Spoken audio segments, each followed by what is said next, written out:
JAC board का syllabus आप print कर लीजिए। क्या कर लीजिए?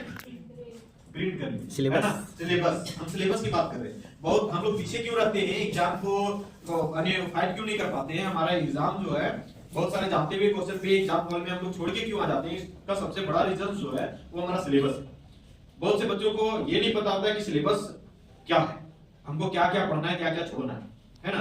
बहुत से बच्चे जो अच्छे मार्क्स ला लेते हैं, इनके स्टॉप भी कर जाते हैं, उन सब बच्चों में जो पहला मेरिट्स होता है वो डिसिप्लिन होता है और विद सिलेबस। डिसिप्लिन के साथ वो सिलेबस को क्या करते हैं? मेंटेन रखते हैं। क्या रखते हैं? मेंटेन रखते हैं। मतलब अगर जिस रूम में रह रहे हैं, जिस डेरा में रह रहे हैं, जिस घर में रह रहे हैं, उस घर में क्या करते हैं? सिलेबस को चिपका देते हैं ताकि उसको एक नजर उस कॉन्सेप्ट पे जाए, उस टॉपिक पे जाए जिसको उसको कंप्लीट करे। हाँ या नहीं? Yes sir. हाँ या नहीं?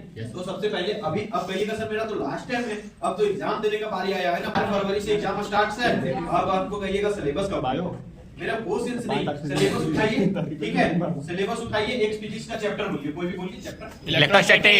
इलेक्ट्रोस्टैटिक्स आपका एक चैप्टर है, ठीक ना? तो इसमें देख लीजिए सिलेबस में आपका क्या क्या है। कलर आप 3-4 यूज कीजिए, कलर पेन समझते हैं?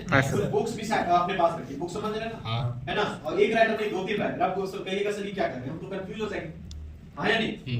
बुक्स रखिएगा तो कंफ्यूज हो जाइएगा कि नहीं? बहुत सारे बुक्स में डिफरेंट टाइप से क्या किया जाता है समझाया हुआ रहता है। हाँ या नहीं? आपको करना क्या है? फिर कोचिंग का नोट्स निकालना है जो सर के द्वारा बताया गया, ठीक है? 2-3 बुक है, एक नोट्स है। नोट्स आपके पास बेस समझते हैं ना? Yes sir. क्या होता है? बेसिक। आपका मूल आधार है, क्योंकि आप उसको समझे तभी कॉपी में क्या किए? नोट किए। अब आपके पास बुक भी है और जिसको आप समझे वो भी है, दोनों है साथ में। तो बुक्स की जो फैक्टर्स मिलेगी वो फैक्टर्स आपको समझ में तुरंत आएंगे। हाँ या नहीं? आएंगे परफेक्टली या स्लोली? हाँ परफेक्टली आएगा। हाँ या नहीं? आएगा। तो कलर ले लीजिए कि हमको कौन सा पॉइंट्स सर के द्वारा बताया गया।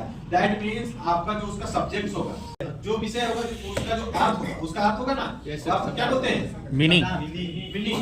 जो मीनिंग होगा किसी चीज का, मीनिंग, ठीक ना?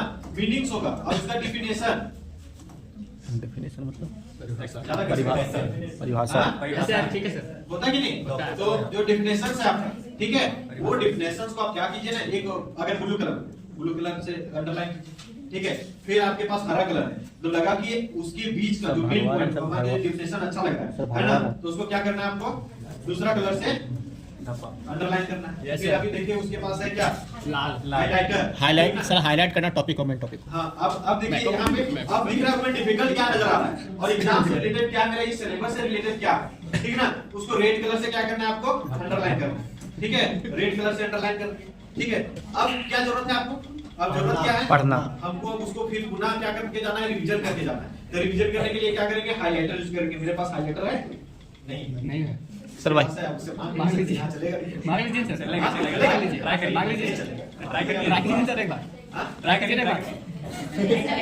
सर लाठी लेकर जो भी है, जो भी फैक्टर यहाँ पे लगेगा फैक्टर, ठीक ना? उसको हाईलाइट करना, जो भी फैक्टर आपको, ठीक है? क्या कीजिएगा? इसको अब जब एग्जाम से 2-3 दिन पहले जब पढ़िएगा आपके माइंड में सर्कुलेट होगा। कितना इसका मेरिट कितना होगा? एक कलम से पढ़े 1 बार रिवीजन होगा, दूसरा कलर से पढ़े 2 बार रिवीजन होगा, तीसरा कलर से पढ़े 3 बार रिवीजन होगा, ठीक है? उसको पढ़ रहे रिवीजन टाइप हम बता रहे हैं, ठीक ना? और फाइनली आप क्या कर रहे हैं उसको? फिर फाइनली आप क्या कर रहे हैं उसको?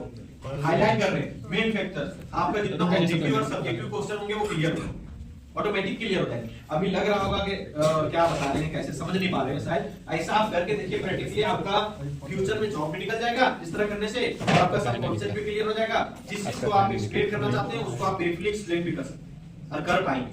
मानते हैं? कितने लोग ऐसा करते हैं, कितने लोग नहीं? इतना नहीं करते, थोड़ा बहुत करते हैं। थोड़ा